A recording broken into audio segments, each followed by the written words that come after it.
যার পর্দার কদর নাই। আমার নাম আনিসুর রহমান।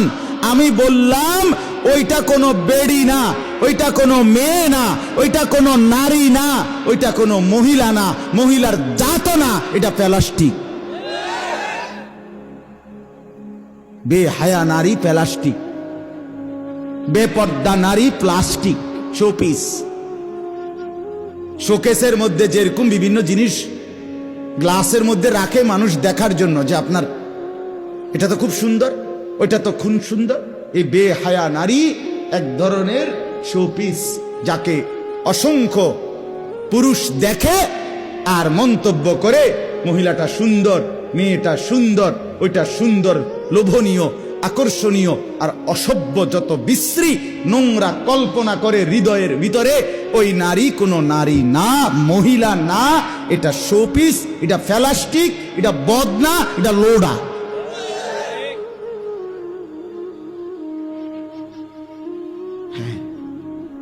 নারী বলে তাকে, আড়ালে থাকে। আমরা তাফসিরে পড়ছি, মৌমাছি, যেই ছোট ছোট মৌমাছির যে চাক, ছোট ছোট ঘর আছে, ঠিক না, পিচ্ছি পিচ্ছি ঘর না এগুলো। এই মৌমাছির এই ঘরে মৌমাছি ফুল এবং ফল থেকে রস আনে। তার একটা সিরিঞ্জের মতো কি আছে, হুল আছে, এটা ফুলের মধ্যে ভিতরে ঢুকাইয়া ফলের মধ্যে রস সংগ্রহ করে। মৌমাছির ভিতরে ঢুকলে এইটা রসটাই মধু হয়ে যায় আল্লাহর কুদরতে। এবার আয়না এটারে ওই ছোট্ট যে চাকা, চাক, এটার ভিতরে ছোট্ট ছোট্ট যে ঘর, এই ঘরের মধ্যে ফেলে মধুটা। এটাই আমরা পরবর্তীতে মধু হিসাবে গ্রহণ করি।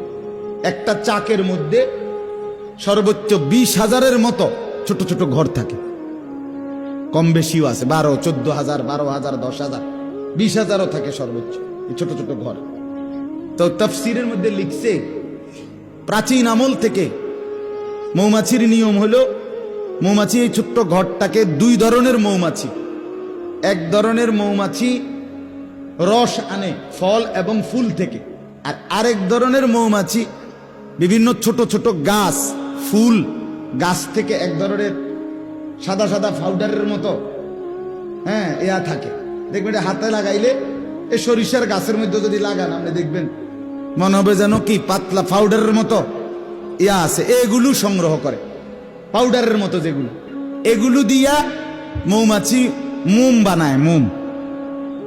এইটা আবার ওই যে ঘরের যে ছোট ছোট চাকাটা, ঘরটা, এইটার চারদিকে আগে মোম দিয়া গালা লাগায়।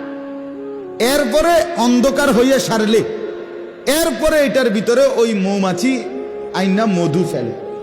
তো গবেষকরা একটা জিনিস পরীক্ষা করতে চাইছে বহুবার বহুবার, যে মৌমাছির যে মধুটা ফেলে মুখ দিয়া ফেলে না পিছনের রাস্তা দিয়া ফেলে, মানে এটা কোনান দিয়া পড়ে, এটা ছাওয়ানোর জন্য। তো ওই ঘরটা, ছোট্ট ঘরটার ভিতরে ঢুকলে ওইখানে না দেখা যায় বইটা।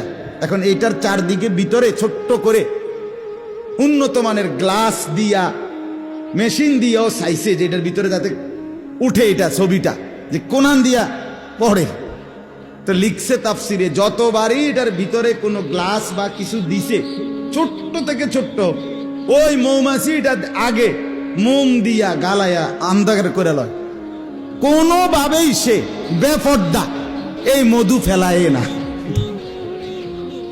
মানে যতক্ষণ না এটার চারদিকে আমরা আরো কিছু দিল, এটারে আগে আটকাই লাগবে মোম দিয়া, এরপরে মধুটা। সুবহানাল্লাহ। সে বুঝাইতে চায় বেপর্দা হওয়ার আমার কোনো শুরুতে নেই, আমি বেপর্দা হবই না, তুমি আরো চেষ্টা করলো না। এক নারী, রাসূলুল্লাহ সাল্লাল্লাহু আলাইহি সাল্লাম বলেন, আল মারআতু আওরাতুন, এক শব্দ বলছে নবীজি। নারী বলে কাকে?